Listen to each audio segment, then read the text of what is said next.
Good morning guys, no? So natay gilantaw karon guys nga Vios, no? 1.3 XLE. Ang dagan ni 14,000 kilometers pa, no? So nindot nagikay ni siya gamiton para service na to, inigtrabaho na to, no? So naman ta sa sales, so kinahanglan kita og sakyanan, no? Para inig-adto na to sa ato ang mga kuan, mga customer, no? Tag maayo sa lakaw sa to sa mga customer. So natay masakyan niya hapsay ra pud atong naong.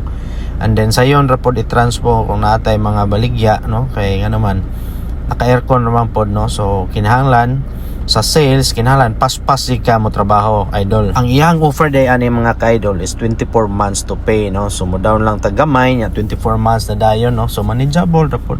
Siguro nara sa mga 20 to 30,000 kapin ang bola niya for 24 months, no? So giukla man mong makina guys, mamors pag kayo, no?